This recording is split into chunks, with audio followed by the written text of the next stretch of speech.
श्री गणेशाय नमः। श्री सरस्वत्यै नमः। श्री कृष्णाय नमः। गजाननं भूतगणाधिसेवितं कपित्थजम्बू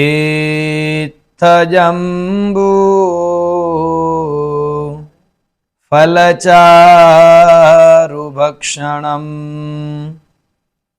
उमासुतं शो कविनाशकारकं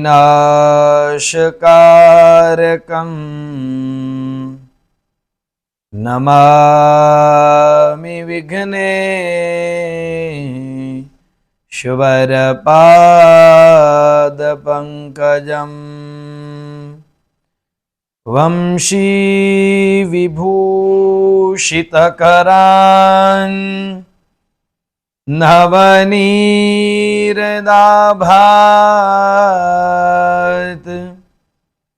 पीताम्बरादरुणबिं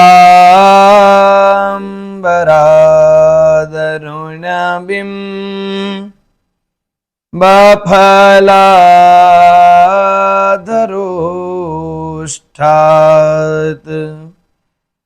पूर्णेन्दुसुन्दरमुखात् अरविन्दनेत्रात् कृष्णात् परं किमपि तत्त्वमहं न जाने।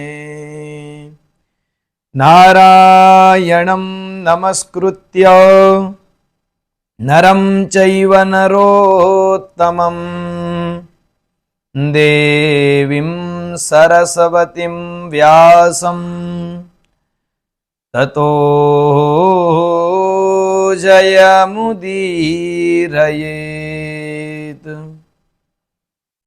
परम कृपाळु परमात्मा भगवानना श्री चरणों में वंदन करी अने आपणी आ सत्संग प्रवचन कथाओनी महाभारत दिव्य कथा घणा समयथी आपणे वच्चेनो समय आराम मळी गयो एटले हवे आपणे महाभारतनी दिव्य कथाओमां ज्यां पहोंच्या हता त्यांथी आपणे पाछा आगळ वधीए। तो आपणे अत्यार सुधीनी कथाओमां सौथी प्रारंभमां उपमन्यु अने उत्तंक इत्यादि बधा ज जे शिष्यो हता आरुणी ए त्रणेय शिष्योनी कथा सांभळी। एना पछी आपणे विविध प्रकारनी कथाओ सर्प सत्रनी कथा एना सिवायनी बधी ज कथाओ अग्निनी कथा भृगु ऋषिना वंशनी कथा ए बधी ज कथाओनुं आपणे श्रवण कर्युं। अने पछी આપણે છેલ્લે એટલું જોયું કે સર્પસત્રમાં આસ્તિક ઋષિના કહેવાથી એ સર્પસત્ર એટલે કે સર્પોને મારવા માટેનો યજ્ઞ જે છે એને રોકવામાં આવ્યો અને જન્મેજય રાજા એ રોકે છે અને ત્યાં જ મહર્ષિ પરાશર નંદન વેદવ્યાસજી ત્યાં પધારે છે અને વેદવ્યાસજી પધારે એટલે એમને પ્રાર્થના કરી અને જન્મેજય રાજા એવી વિનંતી કરે છે કે આપ અમને મહાભારત એટલે કે જય સંહિતાની કથા સંભળાવો અને એમની એ વિનંતીને સાંભળી અને વેદવ્યાસજી એમના પરમ શિષ્ય વૈશંપાયનજીને કહે છે કે હવે આ બધાયને તમે મહાભારતની દિવ્ય કથા સંભળાવો મારી આજ્ઞાથી અને વૈશંપાયનજી એ કથા કરવા લાગ્યા। હવે આપણે ત્યાંથી એ કથા જોવાની છે। જો આટલો સમય સુધી આપણે જે ત્રણ સત્સંગમાં જે કથાઓ સાંભળી એ આપણને મહાભારત આરંભ થાય ત્યાં સુધી પહોંચાડવાની કથાઓ હતી અને હવેની જે કથા છે એનામાં મહાભારત આરંભ થઈ જશે। જેમ કે મહાભારત સુધી પહોંચવા માટેનો વંશ ચાલુ થઈ જશે। પૂર્વ વંશની કથા આજથી જ ચાલુ થશે। તો આજથી જ એ પૂર્વ વંશની દિવ્ય કથા એ આરંભ થાય છે। તો આપણે એ કથાઓમાં પ્રવિષ્ટ થઈએ। વૈશંપાયનજી કહેવા લાગ્યા કે જ્યારે આ મહાભારતની આરંભ થાય એના પહેલા પરશુરામ મહારાજ કે જેમણે આ પૃથ્વી ઉપર એટલા પાપી રાજાઓ થયા એને જોઈ અને આ જગતનું કલ્યાણ કરવા માટે 21 વખત પૃથ્વીને ક્ષત્રિયો વિનાની કરી. અને ક્ષત્રિયો વિનાની કરીનો અર્થ એવો નથી કે સારા રાજાઓને માર્યા, પણ જે પાપ કરનારા જે રાજાઓ હતા એમને માર્યા.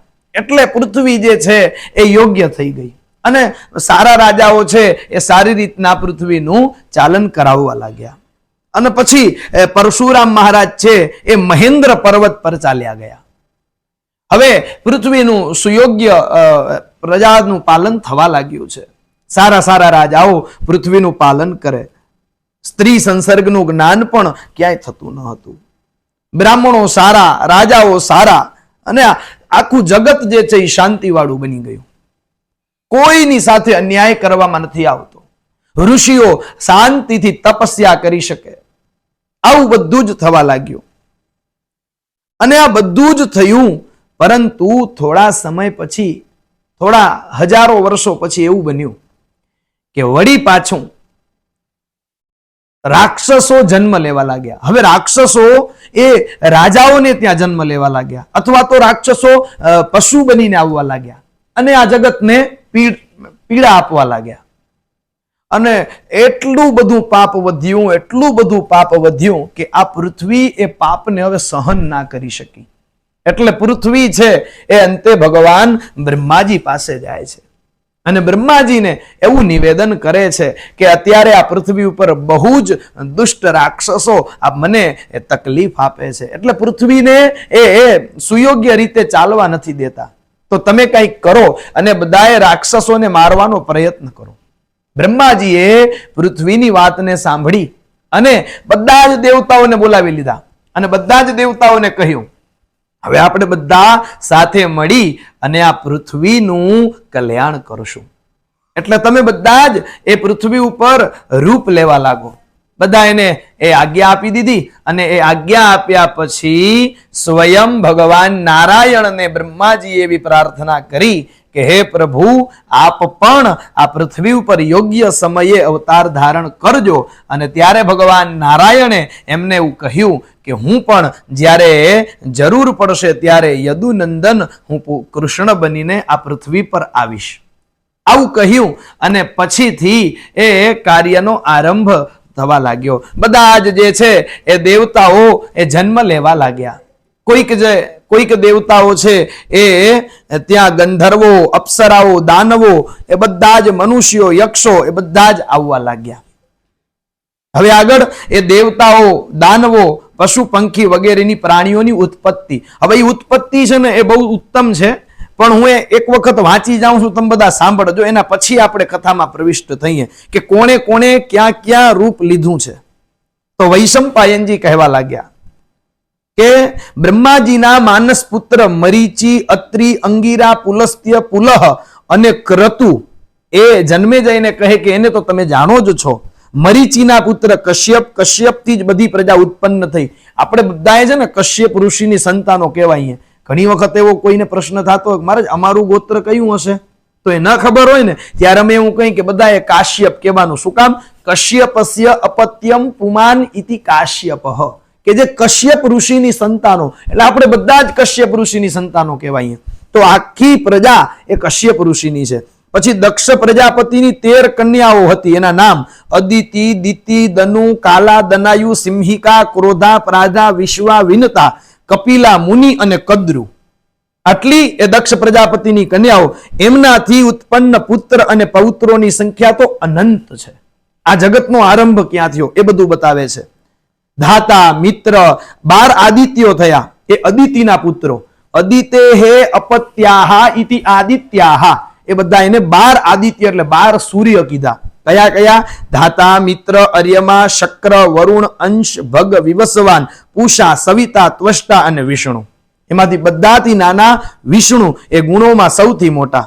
દિતિનો પુત્ર હિરણ્યકશિપુ, એના પાછા 5 પુત્ર પ્રહલાદ, સહલાદ, અનુહલાદ, શિબી અને બાષ્કલ. પ્રહલાદના 3 પુત્ર વિરોચન, કુંભ અને નિકુંભ. વિરોચનનો બલિ અને બલિનો પુત્ર બાણાસુર. બાણાસુર ભગવાન શિવનો ભક્ત મહાકાળના નામથી પ્રસિદ્ધ છે. દનુના 40 પુત્રોમાં વિપ્રચિત્તિ બધાયથી મોટો, યશસ્વી અને રાજા હતો. દાનવો અસંખ્ય હતા. સિંહિકાનો પુત્ર રાહુ, જે સૂર્ય અને ચંદ્રમાને ગ્રસે, જે સૂર્યગ્રહણ અને ચંદ્રગ્રહણ થાય એ કરનાર રાહુ એ સિંહિકાનો પુત્ર છે. સુચંદ્ર, એનાથી ક્રોધથી સુચંદ્ર, ચંદ્રહંતા અને ચંદ્ર પ્રમર્દન વગેરે પુત્ર પૌત્રો એના થયા. ક્રોધ વશ નામનો એક ગણ પણ થયો હતો. દનાયુથી 4 પુત્રો વિક્ષર, બલ, વીર અને વૃત્રાસુર. કાલાથી વિનાશન, ક્રોધ, ક્રોધ હંતા, ક્રોધ શત્રુ અને કાલકેય થયા. ભૃગુ ઋષિથી અસુરોના પુરોહિત શુક્રાચાર્યોનો જન્મ થયો.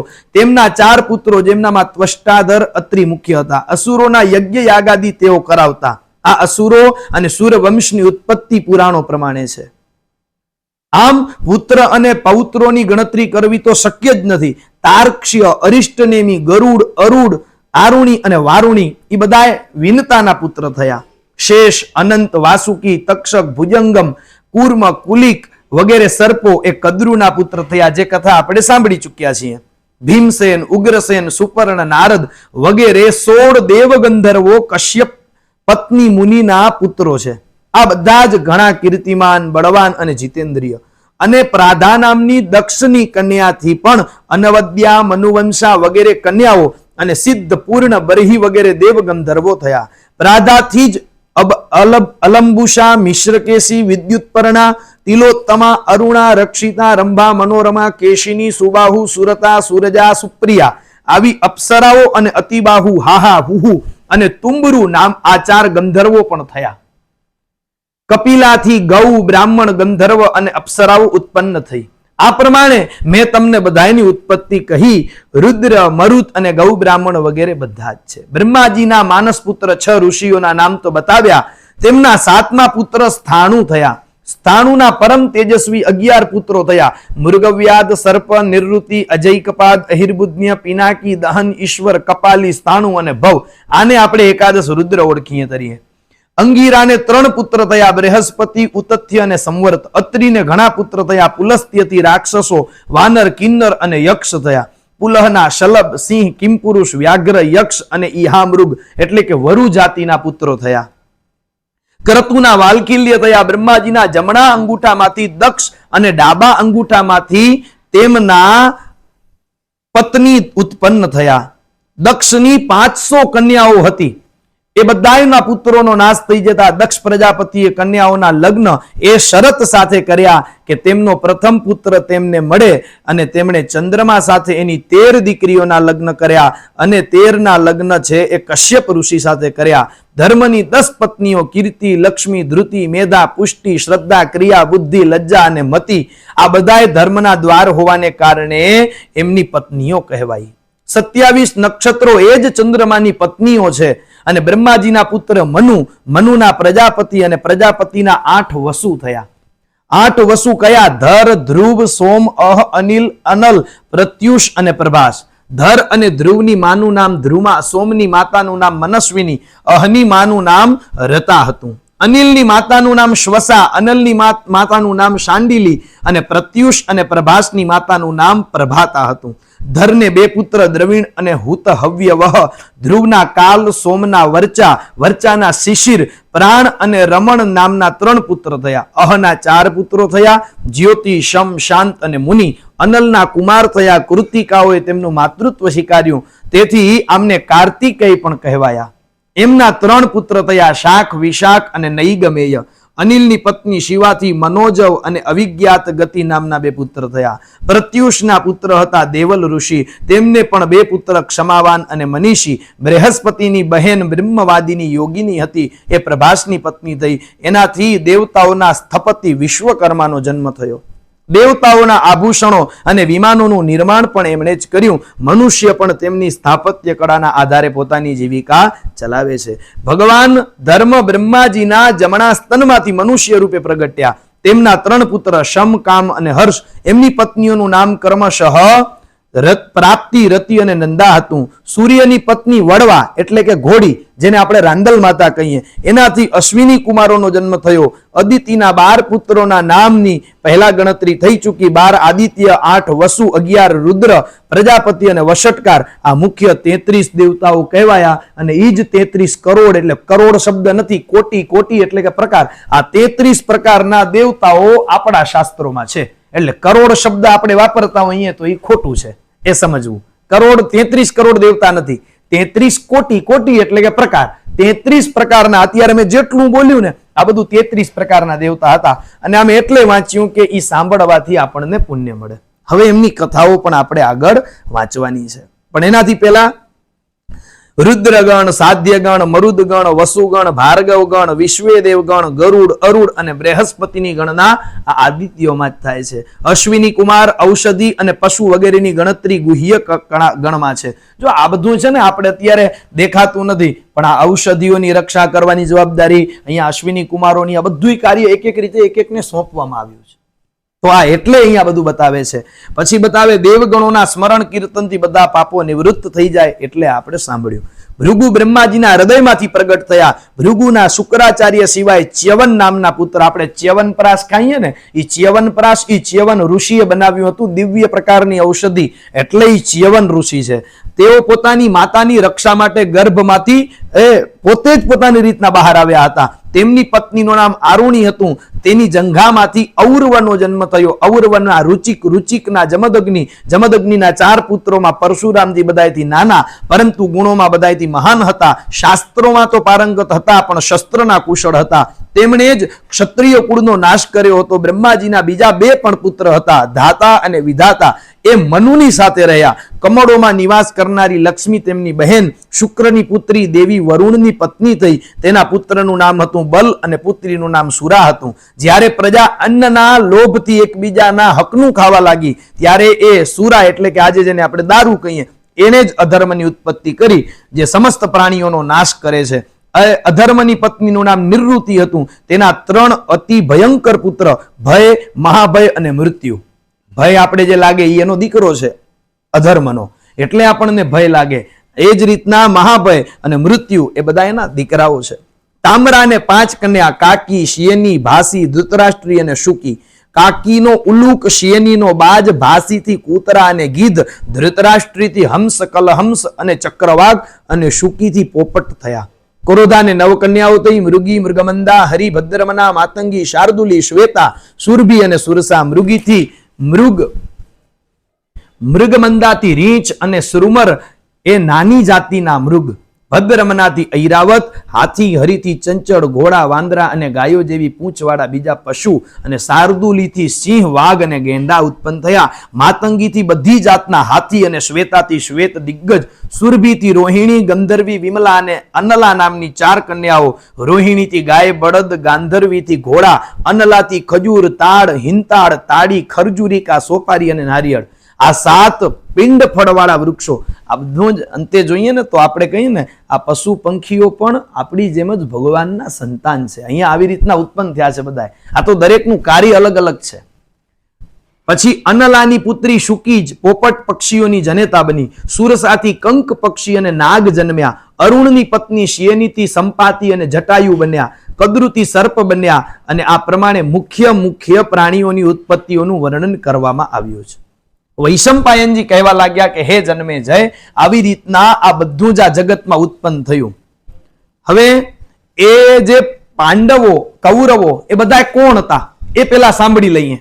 તો અહીંયા બતાવે છે કે સૌથી પહેલા જેને આપણે જરાસંધ તરીકે ઓળખીએ, જરાસંધ રાજા થયા એ વિપ્રચિત્તી હતા. હિરણ્યકશિપુ એ બીજા જન્મમાં શિશુપાલ થયો. સહલાદ, શલ્ય અને અનુલાદ ધૃષ્ટકેતુ થયો. પછી ગુરુ બૃહસ્પતિના અંશથી જ દ્રોણાચાર્ય બન્યા, એટલે જે બધાના ગુરુ થયા. પછી ધનુર્ધર, શાસ્ત્રવેત્તા, પરમ તેજસ્વી હતા એ, અને એમને ત્યાં એક દીકરાનો જન્મ થયો. અને એ દીકરામાં મહાદેવ, યમ, કાળ અને ક્રોધ આ બધું મિશ્ર હતું. અને એનું નામ હતું અશ્વત્થામા, જે આજે પણ ચિરંજીવી છે. વશિષ્ઠ ઋષિના શાપ અને ઇન્દ્રની આજ્ઞાથી 8 વસુ રાજર્ષિ શાંતનુ દ્વારા ગંગાજીના ગર્ભથી જન્મ્યા. અને એમાં 8મા વસુ એટલે કે પિતામહ ભીષ્મ. પછી બતાવે છે કે રુદ્રના એક ગણે કૃપાચાર્ય. કૃપાચાર્ય કોણ હતા? તો એ પાંડવો અને કૌરવોના વિદ્યા ભણાવનાર ગુરુ તો દ્રોણાચાર્ય, પણ એમના કુલગુરુ કૃપાચાર્ય હતા. પછી બતાવે છે કે અરિષ્ટાનો પુત્ર હંસ નામનો ગંધર્વ ધૃતરાષ્ટ્ર થયો અને એનો નાનો ભાઈ પાંડુ રૂપે જન્મ્યો. સૂર્યના અંશ ધર્મજ વિદુર બન્યા. કુરુકુળ વંશનો નાશ કરનાર પાપી દુર્યોધન જે છે એ કોણ હતો? તો એ અધર્મનો અંશ હતો, એટલે જ કળિયુગમાંથી જન્મ્યો. અને એના જે બધાય ભાઈઓ હતા એ બધાય પુલસ્ત્ય વંશના રાક્ષસો હતા. અને ધૃતરાષ્ટ્રનો એ પુત્ર યુયુત્સુ જે વૈશ્યાના ગર્ભથી જન્મ્યો હતો. યુધિષ્ઠિર પોતે યમરાજા એટલે કે ધર્મના પુત્ર હતા. ભીમ જે છે એ વાયુનો પુત્ર, અર્જુન જે છે એ ઇન્દ્રનો પુત્ર, અને નકુલ અને સહદેવ જે છે એ અશ્વિની કુમારોના પુત્ર થયા. અને પછી કહે છે કે અભિમન્યુ કોણ છે? તો અભિમન્યુ એ વર્ચા ચંદ્રમાનો પુત્ર છે. ચંદ્રમાનો પુત્ર. ચંદ્રએ ના પાડી કે આવા પાપીઓ વચ્ચે મારે મારા દીકરા અભિમન્યુને નથી આપવો, પણ જરૂર હતી એટલે એને માંગ્યો. પણ એને કીધું કે હું આપું ભલે, પણ યુદ્ધ કરશે ને એક જ દિવસ યુદ્ધ કરશે અભિમન્યુ. એક જ દિવસના યુદ્ધમાં તો અભિમન્યુ જે છે એ પ્રખ્યાત થઈ જશે ને સાંજે જ મારી પાસે પાછો આવી જાય. એટલે અભિમન્યુ એક જ દિવસમાં એનું મૃત્યુ થઈ ગયું. બાકી અભિમન્યુને કોઈ મારી ના શકત. ભગવાને વચન આપ્યું હતું કે હું એક જ દિવસમાં એને મરાવી દઈશ, એટલે ભગવાને આ કરાવડાવ્યું. પછી બતાવે છે કે ઇન્દ્રના અંશથી નર અવતાર અર્જુન થશે, જે નારાયણ ભગવાન કૃષ્ણની સાથે મિત્રતા રાખશે. આવી રીતના આ બધાય થશે. પછી બતાવે છે કે મોટા મોટા મહારથીઓને પણ અર્જુન મારશે, કુરુકુળના વંશનો વિસ્તાર કરશે. અને પછી કહ્યું કે અગ્નિના અંશથી ધૃષ્ટદ્યુમ્ન અર્જુનનો સાળો, અને એક રાક્ષસના અંશથી શિખંડી એની સાડી અને સાળો બંને કહી શકાય. એ વિશ્વેદેવ ગણ દ્રૌપદીના પાંચેય પુત્રો પ્રતિવિંધ્ય, સુતશ્રોમ, શ્રુતકીર્તિ, શતાનિક અને શ્રુતસેન રૂપે જન્મ્યા. વસુદેવજીના પિતાનું નામ સુરસેન, તેમની એક અનુપમ રૂપવાળી કન્યા, એનું નામ પૃથા. પૃથા એટલે કુંતી. તો એ કુંતી જે છે એ એમણે કુંતી ભોજને આપી દીધી. અને પછી એ કુંતી જે છે એક વખત દેવતાઓની ઋષિઓની સેવા કરતી, એમાં દુર્વાસા ઋષિ આવ્યા. તો સેવા કરતા કરતા પ્રસન્ન થયા અને વરદાન આપ્યું કે તને હું એવું વરદાન આપું છું કે તું કોઈ પણ દેવતાને આ મંત્ર તને આપું એ બોલીને યાદ કરીશ અને એનાથી પુત્ર માગીશ તો તને મળશે. હવે એને એ સમયે કુંતીની ઉંમર બહુ નાની, એટલે એને એનામાં થોડો એમ થયું કે આ સાચે થાય. તો એને એ પ્રયત્ન કરવા ગઈ અને એને સૂર્યને બોલાવ્યા. હવે આના લગ્ન થયા નહોતા અને સૂર્ય પાસેથી એ મંત્ર બોલ્યા અને સૂર્યએ તો પુત્ર આપી દીધો.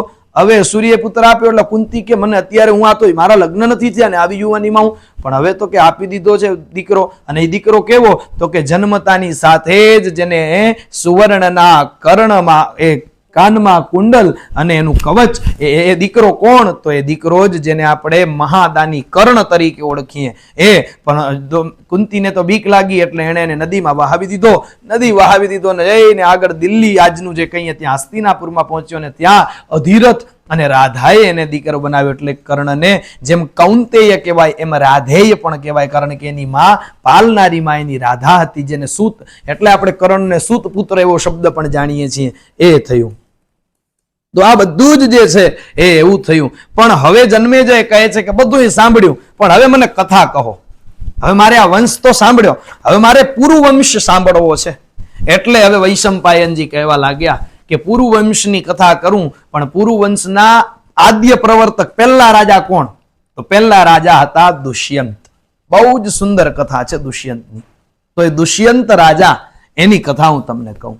એમ કરીને કહેવા લાગ્યા કે એ સમુદ્રથી ઘેરાયેલા ઘણા પ્રદેશો, અરે એટલું નહીં પણ આજની તારીખમાં જેને અફઘાનિસ્તાન કહીએ, બાંગ્લાદેશ કહીએ ને, બધું એ દુષ્યંતના રાજ્યમાં આવતું. મ્લેચ્છ રાજ્યો પણ એના હતા. એટલે એનો એ રાજા બહુ જ શક્તિશાળી રાજા. હવે એ દુષ્યંત રાજા એક વખતની વાત છે કે એને ઈચ્છા થઈ કે આપણે જંગલમાં શિકાર કરવા જઈએ. એટલે ચતુરંગીની સેનાને લઈને જંગલમાં જાય છે. પણ એ જંગલમાં જાય છે તો ત્યાં થોડેક દૂર પહોંચે ને એટલે કે સુંદર આશ્રમ દેખાયો. એ આશ્રમ જોઈ અને એને ઈચ્છા થઈ કે આશ્રમમાં તો મારે જવું જોઈએ. એટલે એ આશ્રમમાં જાય છે અને એ આશ્રમમાં જઈ અને જોવે છે તો બ્રાહ્મણો વેદ મંત્રો ભણે. ત્યાં સુંદર સુંદર ગૌ માતાઓ, સુંદર જળ અને પશુ પક્ષીઓનો કલરવ, અને એવું લાગે કે જે આના કરતા તો સ્વર્ગ પણ આનાથી ચડિયાતું નહીં હોય એવો આશ્રમ. અને આશ્રમ ઋષિ કણવનો હતો. તો આ દુષ્યંત રાજા અંદર પહોંચ્યા. અંદર જઈને જુએ છે તો કોઈ એને એવું કોઈ દેખાણું નહીં કે જેનાથી એ વાત કરી શકે. એટલે એણે જે મુખ્ય કુટિયા હતી ત્યાં જઈ અને બહારથી જ સાદ કર્યો કે કોઈ અંદર છે. અને આટલું જ કહેતા અંદરથી એક સુંદર અપ્સરા જેવી લક્ષ્મી સ્વરૂપા શકુંતલા નામની કન્યા બહાર આવી. અને એને જવાબ આપ્યો કે હું મહર્ષિ કણવની પુત્રી છું અને મહર્ષિ કણવ અત્યારે અહીં છે નહીં, આશ્રમમાં છે નહીં. દુષ્યંત કહે કે તમે કોણ છો? અને એને જોઈને જ દુષ્યંત રાજા એમના પ્રેમમાં પડી ગયા અને કીધું કે તમે છો કોણ? અને ત્યારે કહે કે હું મહર્ષિ કણવની પુત્રી. તો દુષ્યંતે તરત જ પ્રશ્ન કર્યો કે શક્ય જ નથી તમે કણવના પુત્રી હો. કે કેમ? કારણ કે સૂર્ય એ ઉગવાનું ભૂલી જાય, સૂર્ય ઉદય થવાનું ભૂલી જાય, ધર્મ પાલન કરવાનું ચૂકી જાય, પણ કણવ ઋષિ ક્યારેય સંન્યાસનો ત્યાગ ન કરે. તો સંન્યાસનો ત્યાગ ન કરે તો એનું પુત્ર કે પુત્રી કઈ રીતના હોય? તો તમે એના પુત્રી હો એમાં મને યોગ્ય નથી લાગતું. શકુંતલા કહે કે આખી કથા તમને સંભળાવું. પછી શકુંતલા કહેવા લાગી કે હું એવી રીતના એમની પુત્રી નથી, હું એ મારા પાલક પિતા છે. તો તમે કોના દીકરી છો? ત્યારે કહ્યું કે એક વખત વિશ્વામિત્ર ઋષિ બહુ જ મોટું તપ કરી રહ્યા હતા.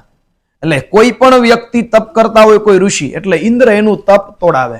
કારણ કે વધારે તપ થઈ જાય તો એને ઇન્દ્રની પદવી મળી જાય.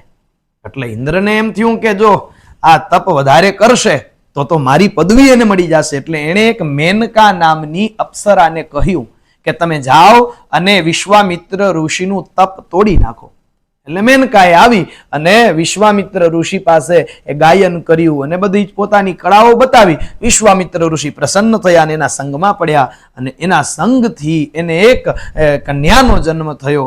અને એ કન્યાને જેવો જન્મ થયો એટલે વિશ્વામિત્ર ઋષિ કે મને તો કન્યા ના જોઈએ અને મને ખબર નહોતી, તે મારી સાથે છેતરપિંડી કરી. અને મેનકા કે હું આ કન્યાને લઈને ક્યાં જાઉં? એટલે એને જંગલમાં રહેવા દીધી. પણ આટલી જે નાની કન્યા હોય એને તો સિંહ અને વાઘ મારી નાખે. એટલે ત્યાં પક્ષીઓ આવી અને એને બચાવે. એટલે પક્ષીઓને સંસ્કૃતમાં શકુંત કહેવાય. એ શકુંતોએ બચાવી એટલે એનું નામ શકુંતલા પડ્યું છે. એટલે હું એમ તો વિશ્વામિત્ર અને મેનકાની પુત્રી છું, પણ પછી એ પક્ષીઓ મને આશ્રમમાં લઈ આવ્યા અને મહર્ષિ કણવએ મને મોટી કરી છે. અને શાસ્ત્રમાં મહાભારતમાં એક શ્લોક આપ્યો, શરીરકૃત પ્રાણદાતા યસ્ય ચાન્નાની ભુંજતે ક્રમેણ તે ત્રયોપયુક્તાઃ પિતરો ધર્મ નિશ્ચયે. 3 પિતા બતાવ્યા. એક કે જે પોતાના શરીરથી બાળકને એની પત્નીના ગર્ભમાં મૂકે અને પછી એનો જન્મ થાય તો એ શરીરકૃત પ્રાણદાતા. બીજા છે પ્રાણદાતા કે જે કદાચિત કોઈ આપત્તિમાંથી કોઈને બચાવી લે અને પછી એનું કોઈ હોય નહીં તો એને મોટું કરે, તો એ પ્રાણદાતા બીજા પિતા છે. પહેલા નંબરમાં જે પોતે જ પોતાના શરીરથી જ બાળકને આપે. બીજા છે કે જે કોઈની પ્રાણ બચાવીને મોટા કરે. ત્રીજા છે અન્નદાતા, કોઈને ભોજન આપે, પાલન કરે. એમ આમણે કહ્યું કે તો એ ત્રણેય પિતા સમાન છે. એટલે કણવ ઋષિએ મને મોટી કરી તો એ મારા પિતા છે. બરાબર. તો પછી દુષ્યંત રાજા કહેવા લાગ્યા કે તો તમે રાજર્ષિ થયા, તમે ક્ષત્રિય થયા અને મને તમારી સાથે વિવાહ કરવા છે. કારણ કે તમે બ્રાહ્મણ હો તો હું તમારી સાથે વિવાહ ના કરી શકું, પણ તમે ક્ષત્રિય હો તો હું પણ ક્ષત્રિય છું, તો તમારી સાથે વિવાહ કરી શકું. મારે વિવાહ કરવા છે. શકુંતલા ના નથી કહેતી, પણ શકુંતલા કહે છે કે જો આપને આ ધર્મથી ઉચિત લાગે કે હું પણ ક્ષત્રિય કન્યા છું અને આપ પણ ક્ષત્રિય રાજા છો અને આપની આજ્ઞા છે, તો રાજાને આજ્ઞા અને ના પાડવા વાળી હું કોણ? તો હું એક શરત મૂકું છું કે મારા દ્વારા જે પુત્ર જન્મે એને તમે આખું ચક્ર આર્યાવર્તનું રાજ્ય આપો તો હું તમારી સાથે વિવાહ કરું. તો એને તો હાજ પાડી દીધી. કારણ કે દુષ્યંત શકુંતલાના પ્રેમમાં મોહાઈ ગયા હતા. તો કે હા તમારા પુત્રને જ આપણે ચક્રવર્તી સમ્રાટ બનાવશું. એટલે હાય પાડી દીધી. અને એ જ સમયે એ બંને દ્વારા એ સંગ થયો. અને પછી દુષ્યંત રાજાએ કહ્યું કે હું અત્યારે તો મારા રાજ્યમાં જાઉં છું, પણ હું યોગ્ય સમયે તમને લેવા માટે મારી સેના મોકલીશ. એમ કરીને નીકળી ગયા. હવે શકુંતલા મનમાં એક ચિંતા કરે છે કે કણવ ઋષિ આશ્રમમાં નથી અને મેં આમની સાથે ગાંધર્વ વિવાહ કરી લીધા, જુઓ, આ ગાંધર્વ વિવાહ આવ્યા એટલે હું એક શાસ્ત્રની વાત કરી દઉં કે આપણા શાસ્ત્રોમાં 8 પ્રકારના વિવાહ બતાવ્યા. ધર્મ સિંધુ ગ્રંથમાં 8 પ્રકારના વિવાહ બતાવ્યા છે. તો એ 8 વિવાહ કયા? તો બ્રાહ્મ વિવાહ, દૈવ વિવાહ, આર્ષ વિવાહ, પ્રાજાપત્ય વિવાહ, ગાંધર્વ વિવાહ, પૈશાચ વિવાહ, આસુર વિવાહ. આટલા 8 વિવાહ છે. તો એ 8 વિવાહ છે. બધાના અલગ અલગ કારણ છે. જો બ્રાહ્મ વિવાહ એટલે શું? તો કે અત્યારના સમયમાં આપણે જે લગ્ન પદ્ધતિ ચાલે છે ને, જો કે આપણે તો સાવ ખબર નહીં કઈ પદ્ધતિ છે, આવા તો કોઈ પદ્ધતિ જ નહોતી. એવી પદ્ધતિ લગ્ન થાય છે અત્યારે. એવી કોઈ પદ્ધતિ છે જ નહીં શાસ્ત્રમાં જે અત્યારે થાય છે એવી. પણ બ્રાહ્મ વિવાહની પદ્ધતિનો સંકલ્પ બ્રાહ્મણો બિચારા મૂકે, પછી એને થાય નહીં. કારણ કે એવું પછી ઓર્ડર આવી જાય કે મહારાજ જલ્દી, એટલે પછી અમારે બ્રાહ્મ વિવાહને ભૂલી જવા પડે. પણ એને કહેવાય બ્રાહ્મ વિવાહ. પછી દેવતાઓના જે લગ્ન થાય એને કહેવાય દૈવ વિવાહ.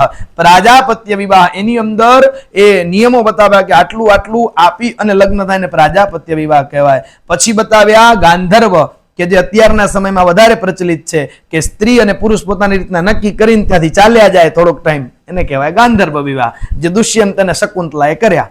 એ વિવાહ છે, પણ એ રાજાઓ માટે જતા, બધા માટે નહોતા. આ ગમે અત્યારે ગમે એ કરવા માંડ્યા. પણ ગાંધર્વ વિવાહનો નિયમ એ હતો કે એ જ જ્ઞાતિની કન્યા સાથે જ વિવાહ કરવા. આ તો શું હોય કે પિતા અને માતા ન માનતા હોય એટલે એની અનુમતિથી કરે. પણ એમાં એવું તો નહોતું કે ગમે તે વર્ણની કન્યાને લઈને ભાગી જવું, એ અર્થ નહોતો. અર્થ સારો હતો. તો ગાંધર્વ વિવાહ. પછી આસુર વિવાહ. આસુર વિવાહ શું છે? તો કહે છે કે એની અંદર અસુર જેવું, કે કોઈને મારીને લઈ જવા. પછી રાક્ષસ વિવાહ. તો રાક્ષસ વિવાહ શું છે? તો કે કન્યાના માતા પિતા ભાઈ બહેન જે આડા આવે ને બધાને મારવા અને લઈ જવા. એવું ભગવાન કૃષ્ણએ કર્યું. જે અને રૂકમિણીજીએ પત્રમાં લખ્યું હતું કે મામ રાક્ષસેન વિધિનોદવહ વીર્ય શુલ્કામાં, ભાગવતજીનો શ્લોક, કે મને રાક્ષસ વિધિથી તમે લઈ જાઓ. શું કામ? કારણ કે આ બધાએ તો કે મારા લગ્ન શિશુપાલ સાથે નક્કી કરી નાખ્યા અને મને શિશુપાલથી લગ્ન કરવા નથી. એટલે ભગવાન આવીને રાક્ષસ વિધિથી આવ્યા અને એના ભાઈ પેલા જેને તો એના ભાઈ રૂકમીને જ માર્યો. એટલે રાક્ષસ વિધિથી. પછી પૈશાચ વિવાહ, પિશાચની જેમ કે કન્યા સૂતી હોય અને એને ઉપાડીને લઈ જાય. એવા આવા 8 પ્રકારના વિવાહ છે. તો અહીંયા બંનેના ગાંધર્વ વિધિથી વિવાહ થઈ ગયા. હવે શકુંતલાને ચિંતા થઈ કે મેં આ લગ્ન તો કરી લીધા, પણ પિતા કણવ ઋષિને ખબર નથી. એને કીધું નહીં, છુપાવ્યું. પડો તો ત્રિકાળદર્શી હતા, એમને ખબર પડી ગઈ. તો એક વખત એને એ શકુંતલાને બોલાવીને કહ્યું કે તે મને તો નથી કહ્યું, પણ તે આવી રીતના લગ્ન કરી લીધા છે, પણ એમાં કાંઈ ખોટું નથી કર્યું તે. કારણ કે તું પણ રાજકન્યા છો અને દુષ્યંત રાજા બહુ ઉત્તમ રાજા છે, તો ભલે તે લગ્ન કર્યા એમ કહ્યું. અને પછી એને એવા આશીર્વાદ પણ આપ્યા કે તમારા દ્વારા જે પુત્ર થશે એ આ ભારતની એનું નામ જ એના ઉપરથી પડશે. ભલે થોડા સમય પછી એમને ત્યાં ખરેખર એક દીકરાનો જન્મ થયો. અને દીકરો કેવો શક્તિશાળી! કારણ કે દુષ્યંતના પુત્ર શક્તિશાળી હોય અને આ બાજુ કન્યાએ પાછી શકુંતલા, વિશ્વામિત્ર. વિશ્વામિત્ર પણ રાજા હતા, ક્ષત્રિય હતા, એ બ્રાહ્મણ નહોતા. વિશ્વામિત્ર એ પણ શક્તિશાળી રાજર્ષિ હતા. એમની દીકરી છે શકુંતલા. એ બંનેના સંગથી જે બાળક જન્મે એ તો દિવ્ય જ હોય. એટલે એ બાળક કે જેને આપણે ભરત નામથી ઓળખીએ, અને આ જે ભારત શબ્દ છે ને એ ભરત નામ ઉપરથી જ પડ્યો છે. ભરતાદ ભારતી કીર્તિ યેને દમ ભારતમ કુલમ. એ ભરત રાજા ઉપરથી જ ભારત શબ્દ ઓળખાયું. તો બાળકનો જન્મ થયો ને બાળક ધીમે ધીમે મોટું થાય, બુદ્ધિશાળી, શક્તિશાળી. થોડા જ સમયમાં તો એ નાનકડું બાળક, 2 વર્ષનો બાળક શું કરે? એ 3-4 વર્ષનો બાળક સિંહને ને વાઘને લઈ આવીને આશ્રમમાં બાંધી લે. જેમ આપણે નાના છોકરાઓ બિલાડીને બાંધે, એમ તો એ સિંહને ને વાઘને બાંધે. અને ઘણી વખત તો એને મજા આવે તો કે દંતાંતે ગણઈષ્યામી, કે તારું મોઢું ખોલ સિંહને, કે મારે તારા દાંત ગણવા છે. આટલી શક્તિ એ બાળકમાં હતી. એટલે એનું નામ સર્વદમન પણ પાડ્યું, કે આ બધાયનો દમન કરી શકે છે. પણ થોડા દિવસો પછી કણવ ઋષિએ કીધું કે હવે દીકરી છે ને એ ઘણો સમય પિતાજીના ઘરે લગ્ન પછી રહે, એ બહુ યોગ્ય નથી, એ અનુચિત કાર્ય છે.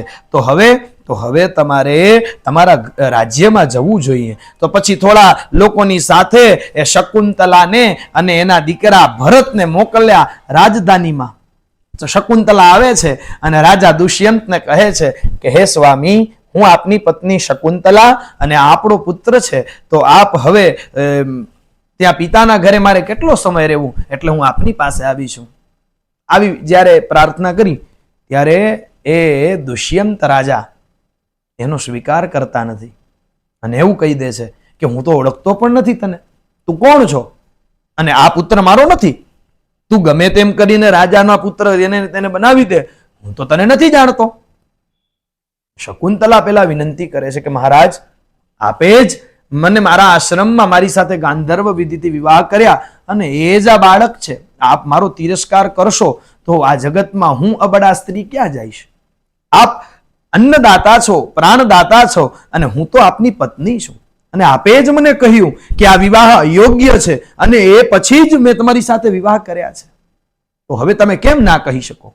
એટલે વળી દુષ્યંત કહેવા લાગ્યા કે એ બધું જ તું મને ખોટું ખોટું કરીને એ તું મારી રાણી નહીં થઈ શકે.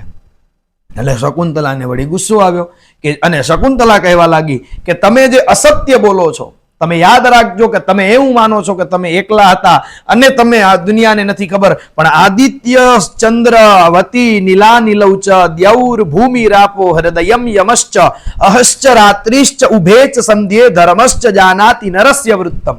આપણને એમ થાય કે આ હોલમાં કોઈ ન હોય અને હું ચોરી કરી લઉં તો કોઈને ખબર ના પડે એવું નથી. આદિત્ય એટલે કે સૂર્ય એ સાક્ષી છે, ચંદ્ર સાક્ષી છે, પછી અગ્નિ પૃથ્વી સાક્ષી છે, અનલ એટલે કે અગ્નિ સાક્ષી છે, દ્યૌ આકાશ સાક્ષી છે, ભૂમિ આપહ જળ સાક્ષી છે અને હૃદયમ યમશ્ચ યમરાજા પણ સાક્ષી છે, અહ એટલે કે દિવસ રાત્રિ સાક્ષી છે, ઉભેચ સંધ્ય સવાર અને સાંજની સંધ્યા સાક્ષી છે અને ધર્મશ્ચ જાનાતિ નરસ્ય વૃત્તમ. આટલા બધા એ સાક્ષીઓ છે અને આ યમરાજાના દૂતો છે બધા. આ બધું આપણું જે છે ને યમરાજા સુધી પહોંચાડતા હું ગરુડ પુરાણમાં કીધું છે, એટલે તમે એ ખોટું ના બોલો. અને બીજું કહે છે અને કે તમને આવો બાળક જોઈ અને તમને એના ઉપર જો પ્રેમ ના આવે તો તમે મનુષ્ય કહેવાને યોગ્ય નથી, એવું શકુંતલા કહે. કારણ કે મનુષ્યને સૌથી વધારે સુખ શેમાં મળે? મહાભારત કહે છે કે મનુષ્યને એનું નાનકડું બાળક હોય એની સુગંધથી જે સૌથી વધારે પ્રેમ અને સૌથી વધારે આનંદ મળે, એટલો ક્યાંય આનંદ નથી હોતો. તો તમને આ બાળક ઉપર પ્રેમ નથી આવતો, પણ તમે અસત્ય કરો છો અને અસત્ય કારણ અને એને શકુંતલા કહે કે અશ્વમેધ સહસ્રમ ચ સત્યમ ચ તુલયા ધૃતમ અશ્વમેધ સહસ્રાધિ સત્યમેવ વિશિષ્યતે. કે અગર જો 1000 અશ્વમેધ યજ્ઞને ભેગા કરવામાં આવે અને એક તુલા લેવામાં આવે, ત્રાજવું, એક બાજુ 1000 અશ્વમેધ યજ્ઞ અને બીજી બાજુ સત્ય, તો યાદ રાખજો કે સત્ય જ વધારે મહત્વનું છે. એટલે સત્યની શક્તિ એ 1000 અશ્વમેધ યજ્ઞથી પણ વધારે છે. ઘણું બધું કીધું પણ એ રાજા માન્યા નહીં ને, એટલે પછી એ તિરસ્કૃત શકુંતલા ગુસ્સે થઈ અને ત્યાંથી જાય છે. પણ એટલું કહેતી જાય છે કે યાદ રાખજો કે તમે મારો સ્વીકાર નથી કરતા, પણ મારો આ જ પુત્ર આ આખા ભારતનો રાજા બનશે, ભલે તમે મારો સ્વીકાર ન કરો. ને જેવી શકુંતલા ત્યાંથી ફરે ત્યાં જ આકાશવાણી થઈ અને આકાશવાણીના શબ્દો થયા કે હે મહારાજ દુષ્યંત, આ વાસ્તવિકમાં તમારી પત્ની છે અને એ જ તમારો પુત્ર છે, એનો તમે સ્વીકાર કરો. તરત જ રાજા દુષ્યંતે બધા જ સભાસદોને કહી દીધું કે હવે સાંભળજો, હું જાણતો જ હતો, પણ આ આખા રાજ્યની પત્ની જો હું એમને એમ કહી દઉં કે અમારી પત્ની છે તો તમે બધા એનો કેમ સ્વીકાર કરો? તમને શંકા થાય. એટલે મેં જાણી જોઈને આવું કર્યું. મને ખ્યાલ જ છે કે આ મારો પુત્ર છે, પણ મેં તમને બધાને સત્ય જણાવવા માટે આ કાર્ય કર્યું. હવે આકાશવાણીના શબ્દોને સાંભળી અને આ બંનેનો સ્વીકાર હું કરું છું. અને પછી એ દુષ્યંતે શકુંતલા અને એના પુત્ર ભરતનો સ્વીકાર કરી લીધો અને પછી એ પ્રેમથી જીવન જીવવા લાગ્યા. થોડા સમય બાદ એ ભરત રાજાનો રાજ્યાભિષેક કરવામાં આવ્યો અને એ રાજ્યાભિષેક થયા પછી એ ભરત રાજા કે જેણે આ ભારત બહુ જ રક્ષા કરી અને એ જ ભરત રાજા જે છે એનાથી મેં કીધું ને કે ભરતાદ ભારતી કીર્તિ યેને દમ ભારતમ કુલમ. આખું ભારત જે છે એ એનાથી જ થયું અને ખૂબ સારી રીતે એણે પોતાનું કાર્ય ચલાવ્યું અને એનાથી યુવરાજ પદે જેવો અભિષેક થયો એટલે બધું જ પૃથ્વી જે છે એ બહુ રાજી થઈ ગઈ. ઇન્દ્રની જેમ અનેક યજ્ઞો કર્યા. મહર્ષિ કણવએ ભરત દ્વારા ગોવિતત નામક અશ્વમેધ યજ્ઞ કરાવ્યો અને એમાં આમ તો બધા બ્રાહ્મણોને દક્ષિણા આપવામાં આવી હતી, પરંતુ મહર્ષિ કણવને 1000 પદ્મ સોના મહર આપવામાં આવી હતી અને એ જ ભરતના નામ ઉપરથી આ ભારત રાજા બન્યું. સત્યનિષ્ઠ અને શીલવાન રાજાઓનું વર્ણન કરું છું. બધા એનું બાકી બધા એનો ઉલ્લેખ માત્ર કરે છે, પણ અમુક અમુક ત્યાં જરૂર પડે ત્યાં કથા કહે છે. એમ કહીને વૈશંપાયનજી કહેવા લાગ્યા કે હવે દક્ષ પ્રજાપતિથી યયાતિ સુધીનું વંશ વર્ણન. તો કે બ્રહ્માજીના પુત્ર દક્ષ, દક્ષથી અદિતિ, અદિતિના સૂર્ય, સૂર્યથી મનુ, મનુથી ઈલા નામની કન્યા, ઈલાથી પુરુરવા, પુરુરવાથી આયુ, આયુથી નહુષ અને નહુષથી યયાતિ. આ પ્રમાણે આ પ્રજાપતિના 10મા પુત્ર એટલે કે યયાતિ હતા.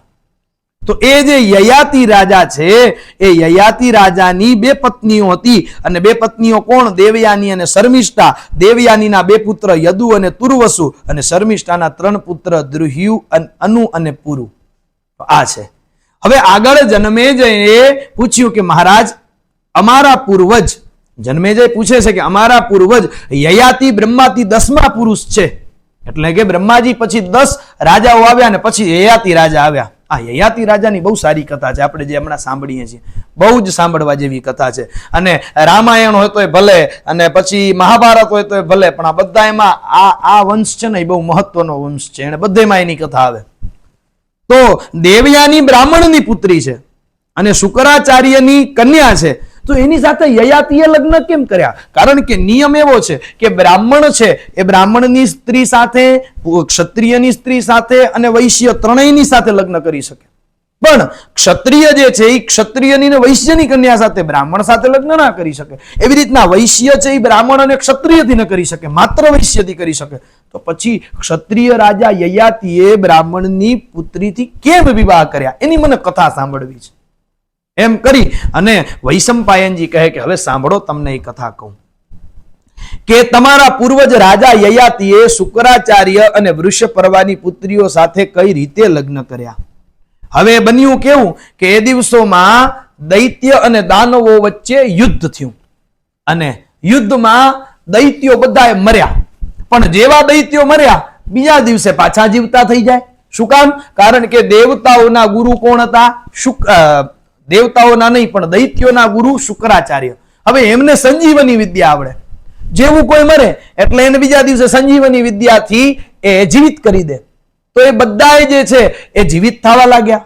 અને દેવતાઓનામાં કોઈ એનું મૃત્યુ થાય તો એ તો જીવિત ના થઈ શકે, કારણ કે એના ગુરુ બૃહસ્પતિને આવડતી નહોતી. એટલે દેવતાઓને આ ગમ્યું નહીં કે ભાઈ રાક્ષસોના ગુરુ શુક્રાચાર્યને સંજીવની વિદ્યા આવડે છે તો આપણા ગુરુને તો નથી આવડતી, તો આપણું કેમ કલ્યાણ થશે? એટલે એને શું કર્યું કે ઈ બૃહસ્પતિના પુત્ર હતા, એનું નામ હતું કચ્છ. બહુ સાંભળવા જેવી કથા. તો એ કચ્છને જઈને બધા દેવતાઓએ કીધું કે તમે અમારી ઉપર કૃપા કરો, તમે શુક્રાચાર્ય પાસે જાઓ અને આ સંજીવની વિદ્યા શીખો. તો આ બધી કથાઓ છે ને એ ભૂલાઈ ગઈ અત્યારે. આપણા શાસ્ત્રોની કથાઓ હતી અને મહાભારતની કથા ચાલુ જ અહીંયાથી, કારણ કે આ વંશ તો આ છે પુરુવંશ. તો પુરુવંશના સીધે સીધા આપણે કૌરવોમાં પહોંચી જશું, પાંડવોમાં, તો એના પહેલાના બધા તો આપણે આ સાંભળવાનું છે. અને પાછી કથાઓ પણ કેટલી દિવ્ય છે. તો એ કચ્છ ને કીધું કે તમે વિનંતી કરો અને શુક્રાચાર્ય પાસે સંજીવની વિદ્યા ભણો. કચ્છ કહે ભલે.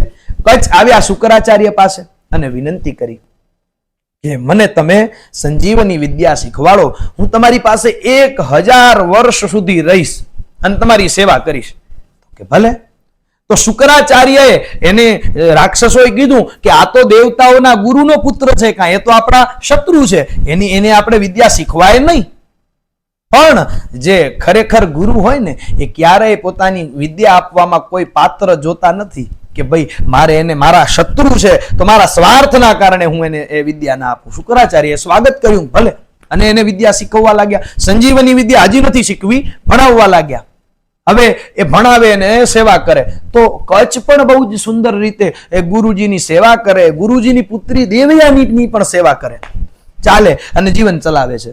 હવે એક વખત જંગલમાં ગયા અને જંગલમાં એ ગાયો ચરાવવા ગયા હતા અને રાક્ષસોને એમ થયું કે શુક્રાચાર્યજી તો એને ભણાવશે પણ આપણે જ એને મારી નાખીએ તો. એટલે બધાએ રાક્ષસોએ એને જઈને મારી નાખ્યો.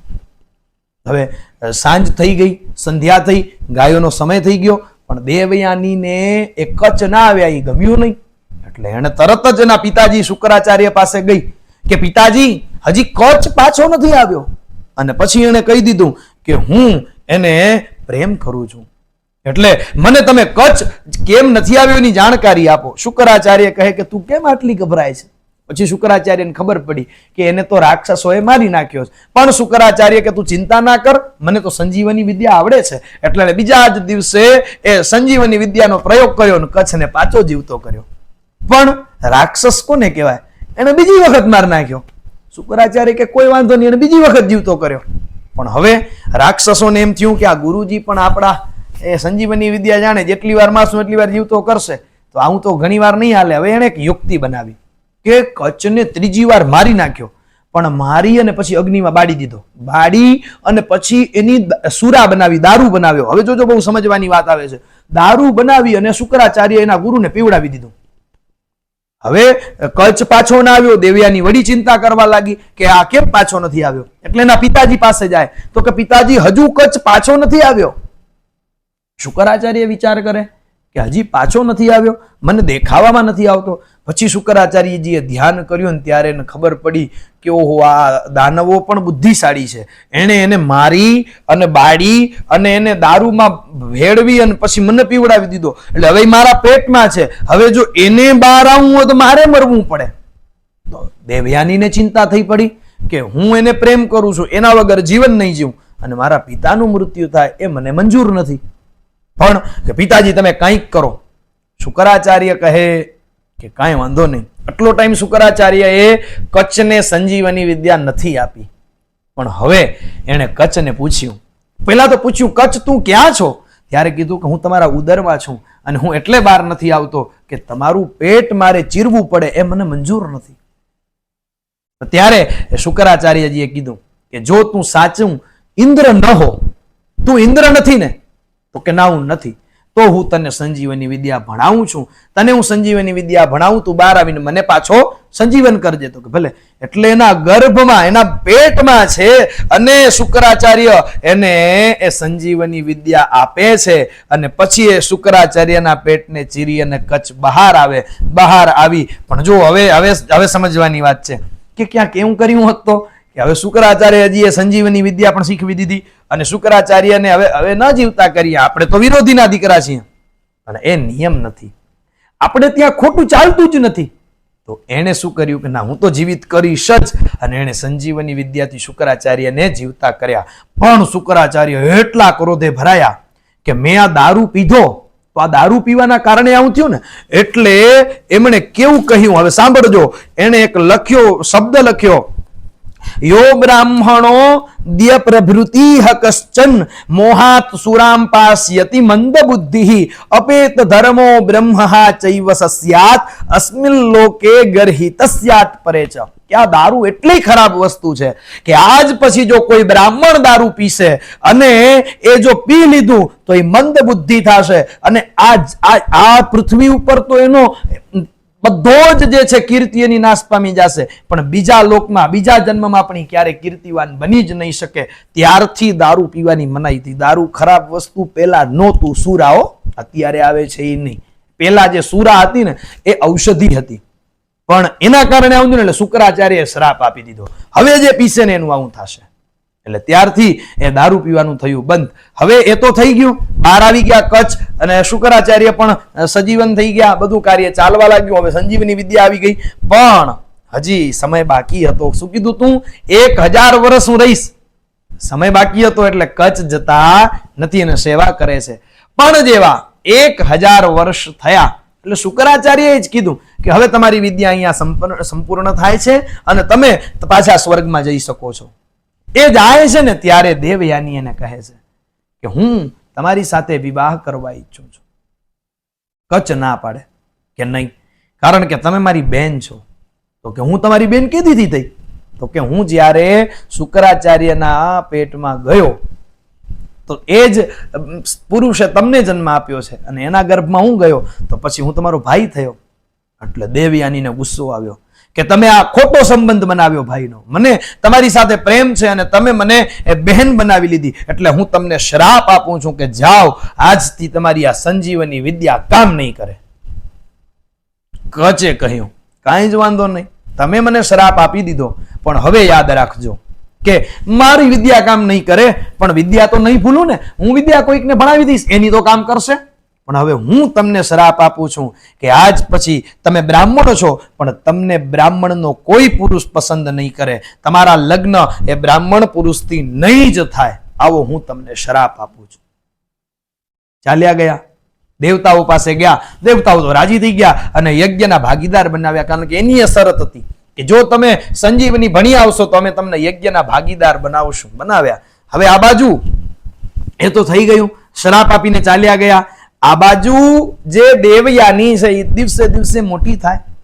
પછી તો દેવયાની એ જે રાક્ષસ રાજા એ સમય હતા વૃષપર્વા, અને એના રાક્ષસોના ગુરુ હતા શુક્રાચાર્ય. તો એ વૃષપર્વાની એક દીકરી શર્મિષ્ઠા, જો આ દેવયાની ને શર્મિષ્ઠામાં ઘણું છુપાયેલું છે. આ કથાઓ બહુ દિવ્ય છે. આ કથાઓ લગભગ અત્યારે ક્યાંય થતી નથી, નહીતર આ બધે આવે છે પાછી. એટલે આ બહુ મોટું દુઃખ છે કે જે કથાઓ થાવી જોઈએ એ કથાઓ થતી નથી. શ્લોકો આજે કથાઓમાં બોલાતા નથી બોલાતા, એટલે આપણે બધા જ પાપમાં પ્રવૃત્ત થઈએ છીએ. તો હવે અહીંયા સાંભળજો, એ દેવયાની અને શર્મિષ્ઠા એ બંને સખી બહેનપણીઓ હતી. એક વખત એ ગામની બહાર એક કુવામાં સ્નાન કરવા જાય છે, અને ત્યાં ઇન્દ્ર આદિ બધા દેવતાઓએ શું કર્યું, એની એક બધી ક્રિયાઓ માયાઓ હોય ને બાંધેલી, એટલે ઇન્દ્રએ આવી અને શર્મિષ્ઠાના અને દેવયાનીના કપડા એક કરી દીધા. હવે અને પાછું એવું જ થયું કર્મયોગે કે શર્મિષ્ઠા પેલા બહાર આવી, જે રાક્ષસની પુત્રી હતી, તો એને કપડા ઉપાડીને પહેરી લીધા. એ ભૂલથી કપડા દેવયાનીના હતા. જેવી દેવયાની બહાર આવી, બ્રાહ્મણની દીકરી છે, બ્રાહ્મણ, આ તો હવે બધું બદલી ગયું. નહીતર બ્રાહ્મણોને તો પોતાનું જરાય કાંઈ પણ કોઈ વ્યક્તિ સ્પર્શ કરે ગમે નહીં. મારા દાદાનો પણ એ નિયમ હતો, અમારા ઘરના રસોડામાં આજ સુધી અમારા ઘરની સ્ત્રીઓ સિવાય કોઈએ પ્રવેશ નથી કર્યો, હજુ સુધી નહીં. તો એટલે બ્રાહ્મણો ન ગમે, એટલે આ દેવયાનીએ વળી થોડુંક વધારે કરી દીધું કે તું અસુરની દીકરી, રાક્ષસની દીકરીને મારા કપડા પહેર્યા અને શરમ ના આવી. એટલે ઓએ પાછી રાજાની દીકરી, એને ગુસ્સો આવ્યો. તો કે તારો બાપ તો મારા પિતાજીની સ્તુતિ કરે છે. ઓહો, એવું કઈ નહીં, ચાલી ગઈ અને પાછી ધક્કો દેતી ગઈ કુવામાં. એટલે કુવામાં પડી દેવયાની. જેવી દેવયાની કુવામાં પડી, શર્મિષ્ઠા ભાગી ગઈ. એને એમ કે આ મરી ગઈ, એમ કરીને ભાગી ગઈ. શર્મિષ્ઠાને એમ કે હવે આ દેવયાની મરી ગઈ, મારા ઉપર આવે ને કહેતા હું ભાગી ગઈ. આ બાજુ આ દેવયાની કુવામાં પડી ગઈ, એટલે એને રાડ પાડીને ત્યાંથી એક યયાતિ રાજા નીકળ્યા. યયાતિ રાજાએ જોયું તો એને કીધું કે હું બ્રાહ્મણની દીકરી છું અને મને ખબર છે કે મારો હાથ પકડાય નહીં તમારાથી, પણ હવે તમે મને બહાર કાઢો, નહીંતર મારા પ્રાણ જશે. એટલે એનો હાથ પકડીને બહાર કાઢી. બરાબર. અને યયાતિ રાજા ગયા. હવે દેવયાની, એને આ નગરમાં જવું મંજૂર હતું નહીં, કે જેણે મારી સાથે આવું ખરાબ કાર્ય કર્યું એના પિતા જ્યાંના રાજા હોય એ રાજ્યમાં હું જાઉં. એટલે એને એક દાસીને કીધું કે જાઓ અને મારા પિતાજીને કહો કે હવે મારા માટે આ નગર યોગ્ય નથી. એટલે શુક્રાચાર્ય આવ્યા અને કીધું શું થયું? ત્યારે એને કહ્યું કે આ શર્મિષ્ઠા અસુરની પુત્રીએ પહેલા તો મારા વસ્ત્ર પહેર્યા અને પછી મને આ કુવામાં ધક્કો દીધો. હવે હું આ નગરમાં નહીં રહું. અને મને પિતાજી તમે એક વાત કરો કે તમે એના પિતાજી એટલે કે વૃષપર્વાની સ્તુતિ કરો છો, તમે એના ભાટ છો? એટલે તરત કહે કે ના ના, હું કોઈ ભાટ નથી, હું તો આ જગતમાં સૌથી વધારે જ્ઞાની છું અને મારાથી ઘણું બધું ચાલે છે અને આસુરો તો ચાલે જ મારાથી છે, એ બધાનું કલ્યાણ જ હું કરું છું. હું ન હોઉં તો આ બધાય બગડી જાય. તો પિતાજી, તો પણ એને મને એવું કીધું કે તારા પિતાજી એ મારા પિતાજીની સેવા કરે છે. કે હવે પણ વળી એ શુક્રાચાર્યજીએ સમજાવ્યું કે બેટા, નિંદાથી કાંઈ થાય નહીં. એણે તારી નિંદા કરી, મારી નિંદા કરી, ભલે કરી, પણ તું એ બધું ભૂલી જા, સહન કર. સહનશીલતા એ સૌથી મોટો એ ધર્મ છે, આપણે શીખ્યું. પણ એ યુવા અવસ્થા એવી છે ને કે એને સહનશીલતા ગમે નહીં. એ સહન, અને એમાં એ બ્રાહ્મણો અને ક્ષત્રિયો આ સહનશીલતા ન કરી શકે. એ કારણ કે એમનામાં ના હોય, એ પહેલેથી જ એનું એક રક્તનો ગુણ છે. અને બ્રાહ્મણો તો ક્યારેય સહનશીલ ના હોય, એ તરત જ બોલી જાય. ક્ષત્રિયો તો હજી સહન કરે, બ્રાહ્મણોથી સહન ન થાય, તરત જ ઉભા થઈ જાય. એટલે દેવયાની કે એ નહીં, તમે આને જવાબ આપો. ભલે, પુત્રીની વાત તો પિતાને માનવી જ પડે. એટલે એ શુક્રાચાર્ય ગયા રાજ્યમાં અને જઈને કીધું કે મહારાજ, આજથી હું હવે આ તમારા રાજ્યમાં રહી નહીં શકું. એટલે તરત જ વૃષપર્વા ઉભા થઈ ગયા કે મહારાજ, અમારી કાંઈ ભૂલ થઈ હોય તો અમને ક્ષમા કરો, મેં તો આવું કંઈ કર્યું નથી કે તમે અમને છોડીને જાઓ. ત્યારે પછી શુક્રાચાર્યજીએ કીધું કે તમે જ કચ્છને પણ માર્યો હતો, મને એ વસ્તુ હજી સુધી ભૂલાણી નથી, પણ મેં તમને એના માટે ક્ષમા કરી દીધા. પણ હવે તો તમારી દીકરીએ મારી દીકરીને આવું કહ્યું, અપશબ્દો કહ્યા અને આવી રીતના કૂવામાં ફેંકી દીધી. હવે હું તમારા રાજ્યમાં નહીં રહું. તો કે ક્ષમા કરો. પછી તમારી દીકરી ક્યાં છે? તો દેવયાનીને બોલાવવામાં આવી. દેવયાની પાસે રાજા બે હાથ જોડીને વિનંતી કરે છે કે મારી પુત્રીએ જે ભૂલ કરી છે એના કારણે હું તમારી સાથે ક્ષમા માંગુ છું અને મને તમે કહો કે તમારી શું ઈચ્છા છે હું પૂરી કરું. તરત દેવયાનીએ કહી દીધું, તમારી દીકરીને કયો મારી દાસી બને. તરત જ, કે આ તો તરત જ બદલો જ લેવાનો હતો ને. તમારી દીકરીને કયો મારી દાસી બને ને એક નહીં, તમારા કુળની બીજી 1000 કન્યાઓ પણ મારી દાસી બને અને હું લગ્ન કરીને જ્યાં જાઉં ત્યાં ઈ મારી દાસી બનીને આવે, આખું જીવન મારી સેવા જ કરે. તરત જ કે ભલે. તરત પોતાની દીકરી પાસે સંદેશો મોકલવામાં આવ્યો કે તમે અત્યારે ને અત્યારે જઈ અને તમારા કુળનો ઉદ્ધાર કરો અને દેવયાનીની દાસી બનો. અને બીજી પણ 1000 કન્યાઓને રાજી કરવામાં આવી. બધા આવી ગયા અને દેવયાની પાસે આવીને શર્મિષ્ઠાએ માફી માંગી, ક્ષમા યાચના કરી કે મેં જે ભૂલ કરી એની મને ક્ષમા કરો. આજથી હું તમારી દાસી છું અને હવે હું તમારી દાસી રહીશ. તમે જ્યાં લગ્ન કરીને જશો ત્યાં. પણ દેવયાનીને હજી થોડું કેવું હતું ને એટલે દેવયાનીએ કીધું કે તું તો મને એમ કહેતી હતી ને કે મારા પિતાજી તો તારા પિતાજીની સ્તુતિ કરે, હવે બોલ તું મારી દાસી છો. છતાંય શર્મિષ્ઠાએ કીધું કે હા હું તમારી દાસી છું. હવે આગળ આખી કથા એની લાઈન દોરાય છે. વૈશંપાયનજી કહે છે કે સાંભળો, એક વખત એ દેવયાની કે જે વનમાં જંગલમાં ક્રીડા કરવા જાય છે અને ત્યાં યયાતિ રાજા આવ્યા. કયા યયાતિ રાજા? જેમણે એને કૂવામાંથી હાથ પકડીને બહાર કાઢી હતી. એ યયાતિને જોઈ અને દેવયાની મોહાઈ ગઈ અને એણે તરત જ કહી દીધું કે હું મહર્ષિ શુક્રાચાર્યની પુત્રી છું અને આ મારી બધી જ સખીઓ છે, તમે મારી સાથે લગ્ન કરો. તો યયાતિ કહે કે પણ હું તો ક્ષત્રિય છું અને તમે તો બ્રાહ્મણ છો, આ તો પાપ લાગે મને, કારણ કે બ્રાહ્મણની કન્યા એ મારા માટે તો એ માતા કહેવાય, તો હું એમ લગ્ન ના કરી શકું. કે વાત સાચી છે, પણ એ તમારે લગ્ન કરવા પડશે, કારણ કે તમે મારો હાથ પકડી લીધો હતો. તો કે એ હાથ તો તમારા પ્રાણ બચાવવા માટે પકડ્યો, છતાંય તમારે લગ્ન. તો કે તમારા પિતા શુક્રાચાર્ય છે, જો એને ખબર પડશે કે મેં તમારી સાથે લગ્ન કર્યા તો એ મને પાપ લાગશે, એ મને શ્રાપ આપી દેશે. તો કે મારા પિતાજીને બોલાવું. પિતાજીને બોલાવ્યા. કીધું પિતાજી હું આ યયાતિ રાજાની સાથે લગ્ન કરવા ઈચ્છું છું. શુક્રાચાર્ય યયાતિને કીધું કાંઈ જ વાંધો નહીં. શું કામ કીધું? કારણ કે એ શુક્રાચાર્યજીને ખબર છે કે મારી દીકરીને કચે શ્રાપ આપ્યો છે કે બ્રાહ્મણનો કોઈ જ દીકરો તારી સાથે લગ્ન કરશે નહીં, તો પછી ક્ષત્રિયની સાથે લગ્ન કરવા જ પડશે અને આ યયાતિથી સારું કોણ મળશે? એટલે એને કીધું તમે કરો લગ્ન. યયાતિ કહે કે પણ છતાંય, તો કે ના તમારે લગ્ન કરવા જ પડશે અને એની એકની સાથે નહીં, પણ તમારે એની દાસી કોણ? શર્મિષ્ઠા, જે એની સખી છે એ, અને એની 1000 બીજી કન્યાઓ, એ બધાને સાથે તમારે રાખવું પડશે. ભલે. પણ વળી શુક્રાચાર્યજીએ કીધું કે વળી યાદ રાખજો કે મારી દીકરી જે છે એ જ તમારી પત્ની રહેશે, ક્યારેય એ શર્મિષ્ઠા તમારી નજીક આવશે નહીં. બધું નક્કી થયું. પાણી ગ્રહણ થયા અને એ પાણી ગ્રહણ પછી યયાતિની સાથે દેવયાની અને શર્મિષ્ઠા એના રાજ્યમાં ગયા. હવે એ દેવયાની થી 2 પુત્ર થયા. એનું નામ, એકનું નામ યદુ અને એકનું નામ તૌર્વસુ. હવે એ થયું, પણ થોડા દિવસ પછી કેવું બન્યું કે એ જે રાજા છે એ શર્મિષ્ઠાને મળ્યા અને શર્મિષ્ઠાએ રાજાને કીધું કે મહારાજ અમે પણ તમારી પત્નીઓ છીએ, તો આપ મને પણ, અત્યારે મારો ઋતુકાળ ચાલે છે, તો આપ મને પણ સુખ આપો. અને રાજા એની વાત માની અને એની વાત માની લીધી. પરંતુ એ સમાગમથી એમને ત્યાં પુત્ર થયા, 3 પુત્ર થયા. એ 3 પુત્ર કયા હતા? તો કહે છે દ્રુહ્યુ, અનુ અને પુરુ. પણ હવે કોઈને ખબર ન પડે એમ પુત્રને મોટા કરવાના હતા, એટલે અંતઃવાસમાં રાખી દીધા કે તમે એને અહીંયા મોટા કરો. જો દેવયાનીને ખબર પડી તો પછી ખોટું થશે. પણ એક વખત રાજા યયાતિ અને દેવયાની એ અંતઃપુરમાં નીકળ્યા અને જેવા અંતઃપુરમાં નીકળ્યા અને ત્યાં 3 બાળકોને દેવયાનીએ જોયા, એટલે કે આ કોના બાળક છે? તરત જ બાળકોને બોલાવ્યા કે તમે કોના બાળક છો? તમારા માતા પિતા કોણ છે? એટલે તરત જ ઈશારો કરીને કીધું કે આ મારા પિતા છે. તો કે માતા? તો કે શર્મિષ્ઠા. વળી દેવયાનીને ગુસ્સો આવ્યો અને એણે રાજાને કીધું કે તમે મારી સાથે એ અન્યાય કર્યો છે, મારા પિતાએ તમને શું કહ્યું હતું? એટલે યયાતિને પણ મનમાં ચિંતા થઈ, કારણ કે શુક્રાચાર્યને જો ખબર પડી તો હમણાં શ્રાપ આપશે. એટલે હવે દેવયાની કે હું અહીંયા રહીશ નહીં, અને વળી જાતા જાતા શર્મિષ્ઠાને કીધું તું તો મારી દાસી છો, તે મારા પતિની સાથે ભાગ પાડ્યો.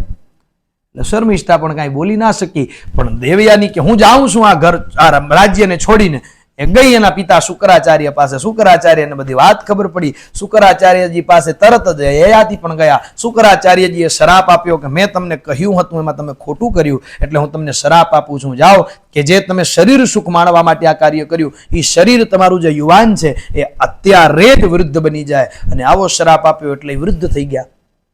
પણ યયાતિ બહુ બુદ્ધિશાળી હતા. એને શું કીધું કે પરંતુ મારે તો આપની પુત્રી દેવયાની સાથે હજુ તો ઘણું જીવન જીવવાનું છે, તમે મને આ વૃદ્ધ બનાવી દીધો. વળી શુક્રાચાર્યજીને પુત્રીનો વિચાર થયો કે આ તો મારી જ દીકરીનો પતિ છે, હવે મારી દીકરી જ યુવાન છે ને એનો પતિ જો વૃદ્ધ બની જાય તો એનું જીવન કેમ ચાલશે. વળી કીધું કે મારો શ્રાપ મિથ્યા નહીં જાય, પણ હવે જો તમારો કોઈ પુત્ર તમારી વૃદ્ધાવસ્થા લઈ લે તો તમને એની યુવાની આપી દે તો તમે યુવાન બની શકો. યયાતિએ પણ બુદ્ધિનો પ્રયોગ કર્યો, કારણ કે આગળ બધું ચલાવવાનું હતું ને, એટલે એને કીધું કે હવે તમે મને એવું વચન આપો કે જે મારો પુત્ર મારી મને વૃદ્ધાવસ્થા લઈને યુવાવસ્થા આપી દેશે એ જ આ નગરનો રાજા બનશે. કે ભલે, હવે આ નાની વાત નથી, તમે જોજો હું તમને કહીશ આગળ શું થાય છે. કે ભલે કહી દીધું, બધાએ દીકરાઓને બોલાવ્યા. એમાં પહેલો દીકરો કોણ? એ સૌથી મોટો યદુ.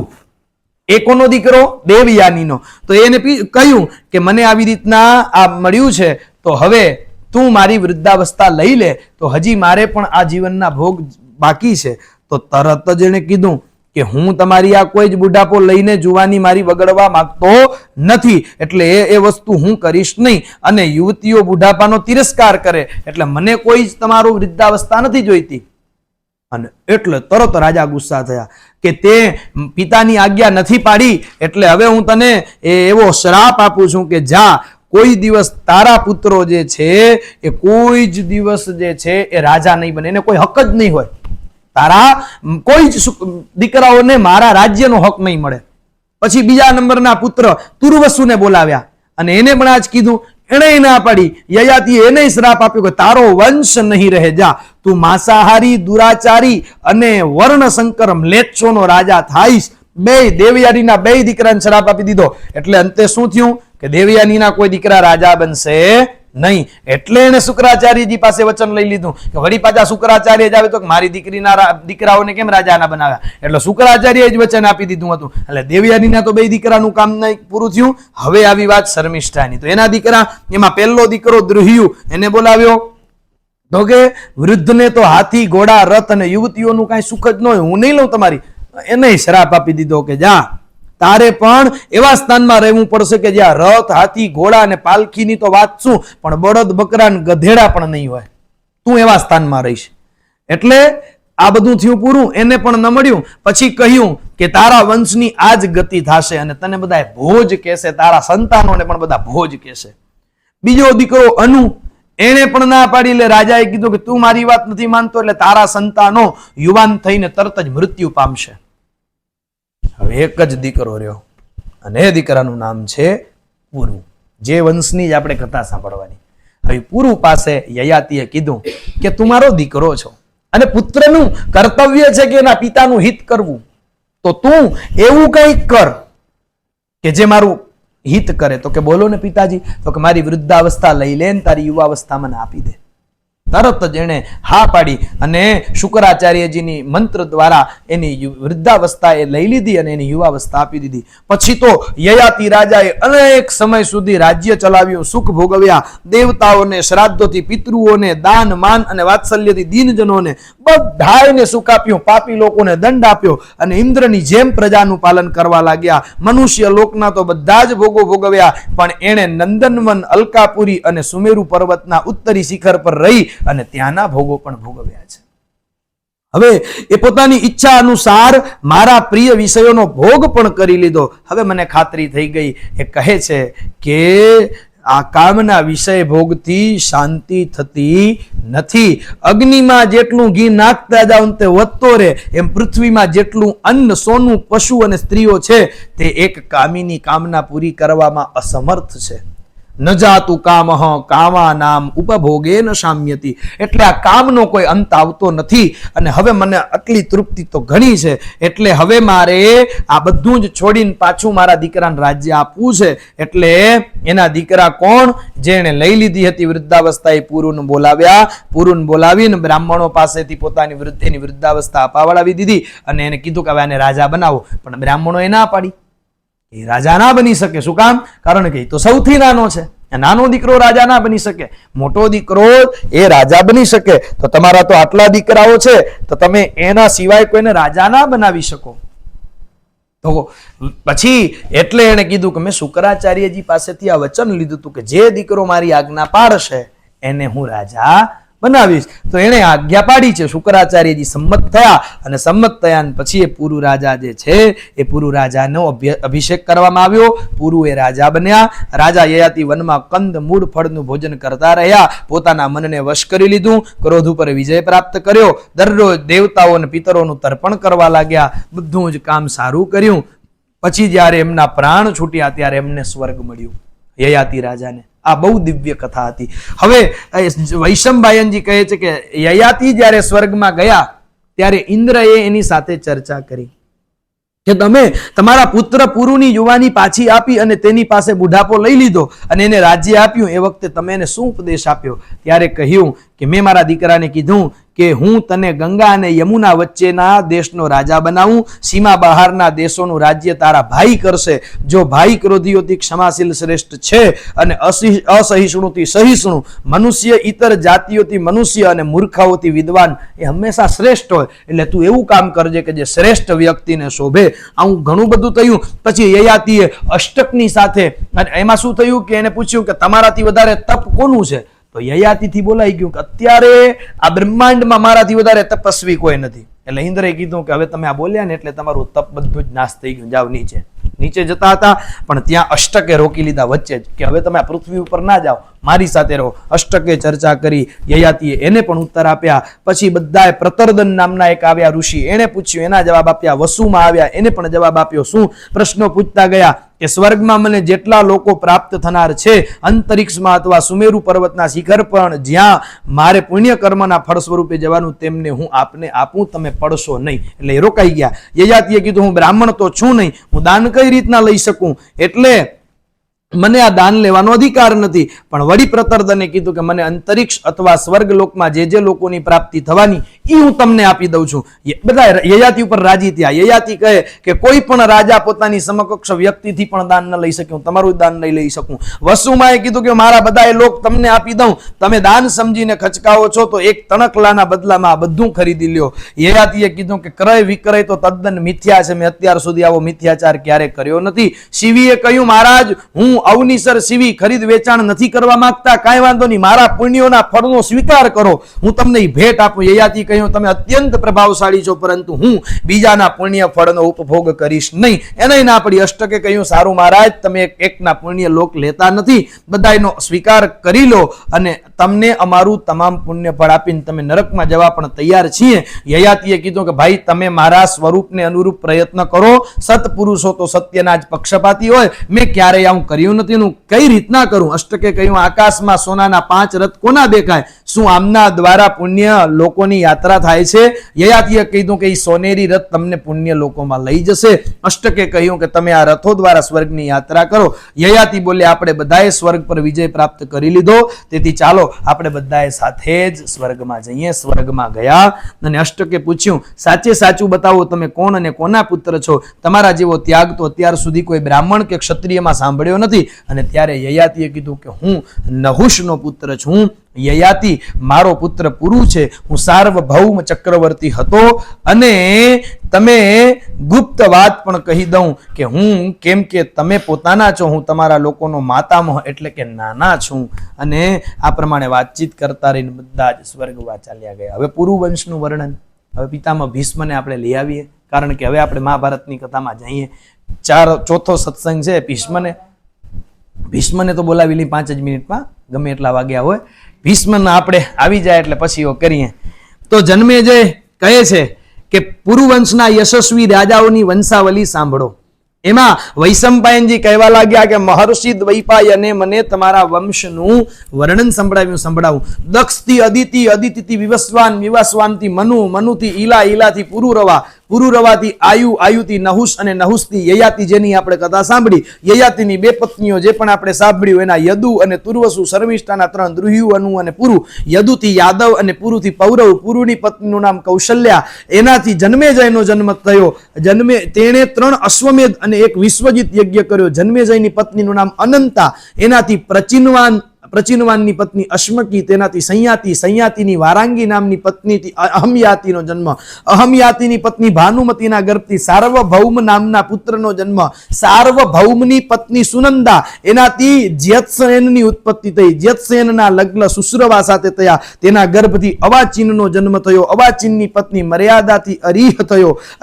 અરીહની ખલવાંગી પત્નીથી મહાભૌમ, મહાભૌમથી સુયજ્ઞાથી અયુતનાયી, અયુતનાયીની કામાથી અક્રોદન, અક્રોદનની કરંભાથી દેવાતિથિ, દેવાતિથિની મર્યાદાથી અરીહ અને અરીહની સુદેવા પત્નીથી વૃક્ષ નામના પુત્રનો જન્મ થયો. વૃક્ષની જ્વાલા નામની પત્નીથી મતિનારનો જન્મ થયો. સરસ્વતીના તટ પર 12 વર્ષ સુધી સર્વ ગુણ સંપન્ન યજ્ઞ કર્યો. સરસ્વતી સાથે લગ્ન કર્યા. ગર્ભથી તંસુ થયો. તંસુની પત્ની કાલંગીથી ઇલિન, ઇલિનની પત્ની રથંતરીથી દુષ્યંત વગેરે 5 પુત્ર. દુષ્યંત અને શકુંતલાની કથા આપણે સાંભળી. ભરતની પત્ની સુનંદાથી ભૂમન્યુ, ભૂમન્યુની પત્ની વિજયાથી સુહોત્ર, સુહોત્રની સુવર્ણા, સુવર્ણા નામની પત્નીથી હસ્તીનો જન્મ થયો. તેમણે જ હસ્તિનાપુર વસાવ્યું, જેને આજનું દિલ્હી કહીએ. એ હસ્તિની પત્ની યશોદરાના ગર્ભથી વિકુંઠન અને વિકુંઠનની સુદેવાથી અજમીઢ, અજમીઢની જુદી જુદી પત્નીઓથી 124 પુત્ર થયા. બધા જુદા જુદા વંશોના પ્રવર્તક થયા. ભરત વંશના પ્રવર્તકનું નામ હતું સંવરણ. સંવરણની પત્ની તપતીના ગર્ભથી કુરુ, કુરુની પત્ની શુભાંગીથી વિદુરથ, વિદુરથની સંપ્રિયાથી અનશ્વા, અનશ્વાની અમૃતાથી પરીક્ષિત, પરીક્ષિતની સુયસાથી ભીમસેન, ભીમસેનની કુમારીથી પ્રતિશ્રવા અને પ્રતિશ્રવાના પ્રતીપ થયા. પ્રતીપની પત્ની સુનંદા, સુનંદાના 3 પુત્ર દેવાપી, શાંતનુ અને બાહલિક. દેવાપી બાળક હતા ત્યારે જ તપસ્યા કરવા ચાલ્યા ગયા. શાંતનુ રાજા થયા.